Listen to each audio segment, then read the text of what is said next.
Welcome to Tyler's Talk, ladies and gentlemen. Today is July the 18th, 2021. Let me see, that's right. Yes, that's right. And we will be talking about Slammivesary, Impact Wrestling's Slammivesary. This thing is a little too close to me.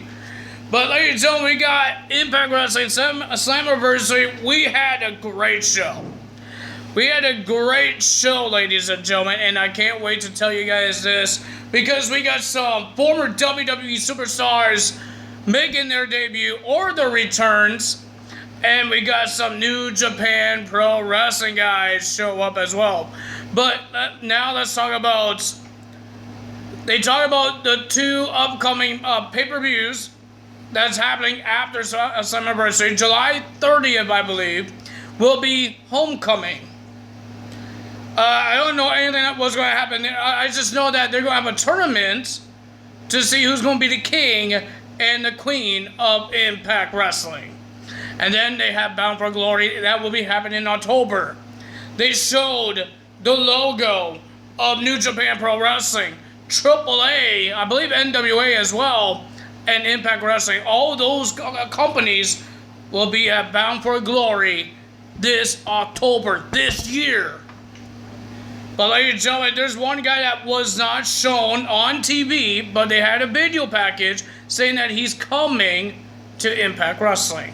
And ladies and gentlemen, the person that is coming soon, is no other than Aiden English.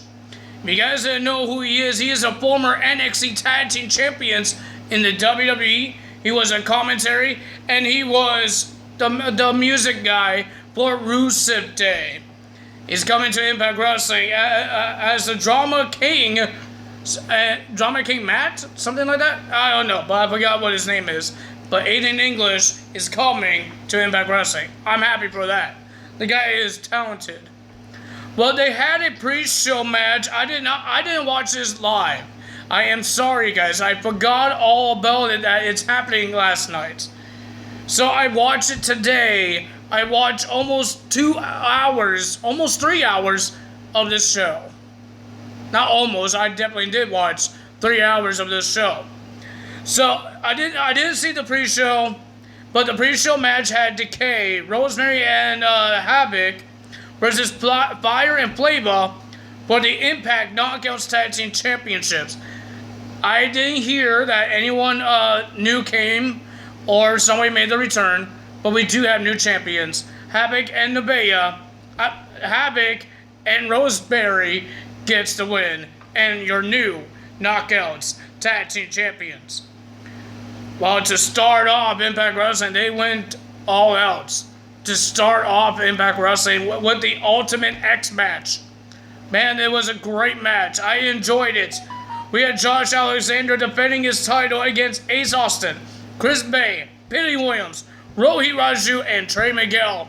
But the funny part is that Rohit was too small. Even when he climbed the turnbuckle, he can't grab the rope. You had to grab this cable and do like rope climbing to get to the title in the middle. And he can't do it.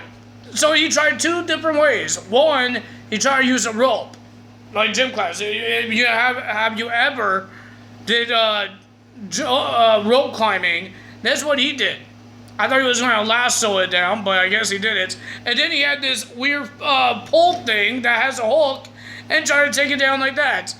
But it was funny. But no Madman Fulton and no Shira. They were banned from the ringside. It was great to see the fans back. They were happy. Not a lot of people because it's not a big arena. When they go back on tour or having fans back, because I know Bound for Glory, I believe it's going to be in Vegas for Bound for Glory. So in Vegas, they're going to be in Vegas for Bound for Glory. I don't know. That's their very first one to be out of Nashville. The very first show out of Nashville, Tennessee. I don't know. Or they keep on doing Nashville, and then on August they're going to have some fans in there. So yeah, it's going to be pretty cool. But this match was pretty decent. I enjoyed it. But the winner of that match, and still, the X Division champion is Josh Alexander. Nobody made their return or debut in this match, but somebody did in the mixed tag team match. We have Brian Myers, the former best friend of Matt Cardona, and the ex-girlfriend of Matt Cardona, Matt Cardona, I can't say his name anymore, Tennille Dashwood versus Matt Cardona and his fiancée, Chelsea Green. She is back on Impact Wrestling. You guys might have seen her on Ring of Honor, but she's on Impact Wrestling as well. But ladies and gentlemen, the winner of that match was the nice couple, the very nice couple, Matt Cardona and Chelsea Green, getting the win.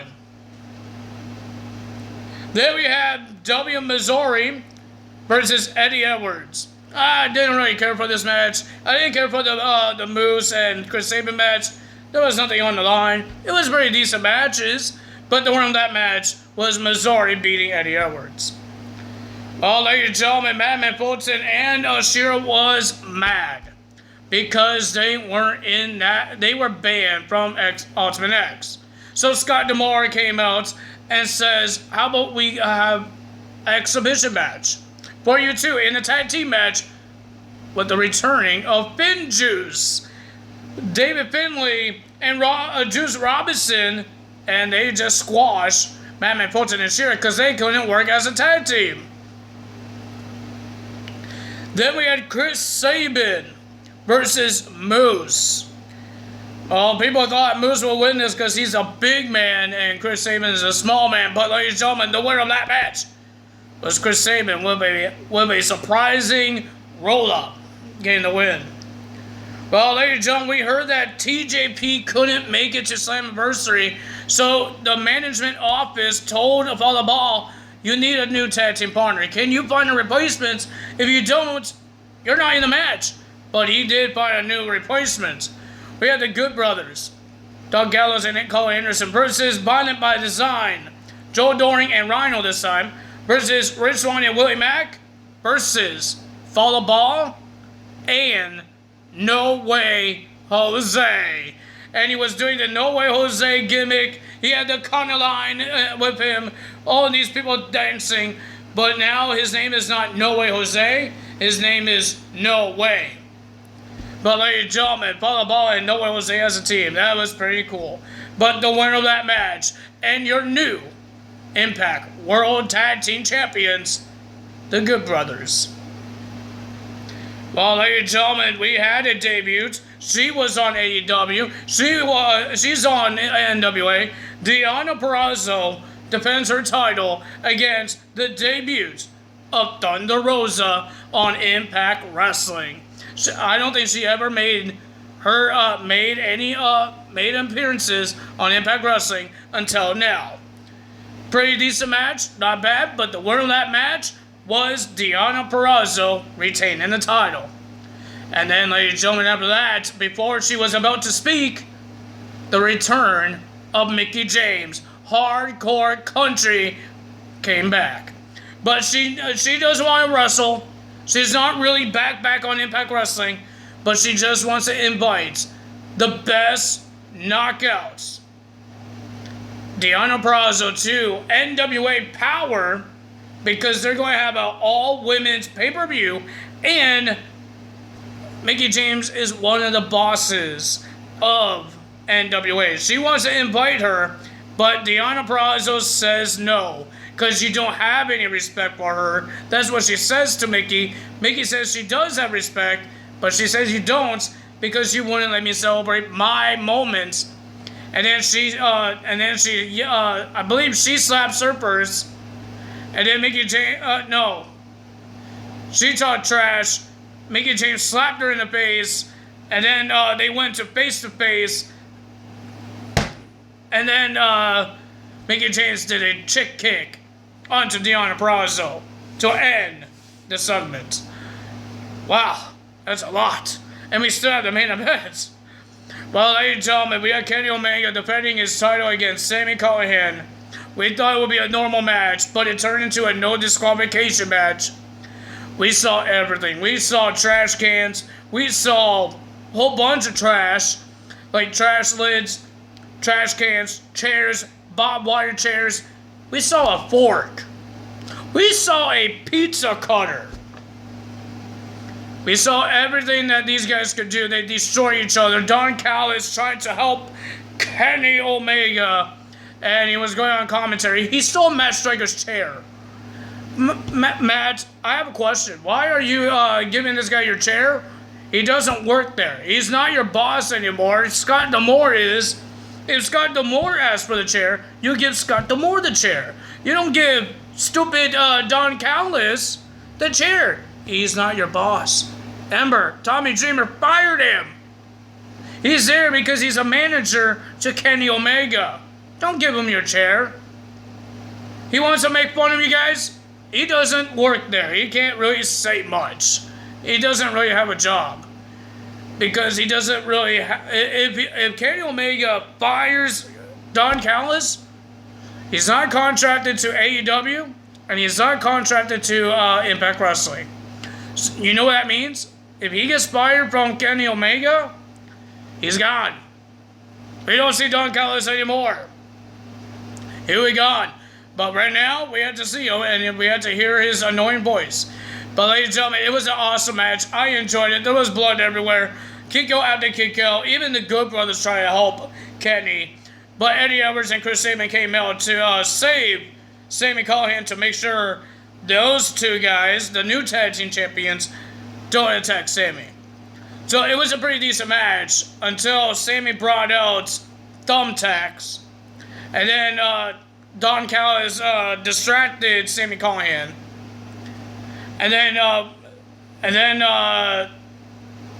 Kenny Omega did something on the thumbtacks, and then he puts thumbtacks on his knee pads, and then he did a knee trigger with the knee pad, with the thumbtacks into his face, and then the one-winged angel, 1, 2, 3, Kenny Omega is still your world champion. Well, ladies and gentlemen, they were getting ready to celebrate the Good Brothers, Don Callis and Kenny Omega, until, ladies and gentlemen, the New Japan Pro Wrestling superstar, the leader of the Bullet Club, the king of the Switchblade, Jay White, comes out to confront the Elite. And they look like they were about to do the two sweets, but at the end, we just saw a guy come out to attack somebody, but we don't know who it is. It looked like he was wearing white pants, but we don't know who it is. Until maybe this Thursday we find out who it is. Or maybe somebody finds a link and find out who it is. But I will tell you guys who it is when we find out. But ladies and gentlemen, that's all from me today. If you guys enjoyed this video, hit the like button, leave a comment below. Hit the subscribe button, hit that notification bell. We got one more pay-per-view to do, and that's Money in the Bank. More fans, more wrestling. Wrestling getting back to normal. Can't wait. Because, ladies and gentlemen, I love wrestling. It's a great sport. I don't care if it's WWE. I don't care if it's AEW or Impact Wrestling. I don't have a favorite. I don't choose. I just watch it and be entertained. There's a lot of people get upset because the creativity. Not every wrestling has the best creative. Not every wrestling promotion. Not every TV show. Not every movie. I just want to be entertained. And that's what AEW, WWE, Impact Wrestling is doing for me. Be entertaining. I laugh. I get excited with the action. And there's some drama. Ladies and gentlemen, that's why I watch it. You guys watch it because you want to hate on it. You want to hate on WWE. You want to hate on Vince McMahon. You want to hate on Impact Wrestling or AEW because of the creativity. Because their gimmicks are bad. Or the rivalry was bad. I don't care. I want to be entertained. I get bored sometimes if I see the same match. Just like Rhea Ripley versus Charlotte Flair. I get bored of that match. Yeah, but there's other matches that will entertain me. The Money in the Bank ladder matches. I will be entertained. Roman versus Edge. I will be entertained. Kobe and Bobby Lashley. I would definitely be entertained. But there's only one match that I won't be entertained because I already seen it. Seen it multiple times on Raw and seen it on WrestleMania Backlash. That's the only match. I just want to be entertained. That's all for me today. Tyler Zell. Well, see you guys tomorrow, tonight for Money in the Bank. That's all for me right now. See you guys tonight. Bye!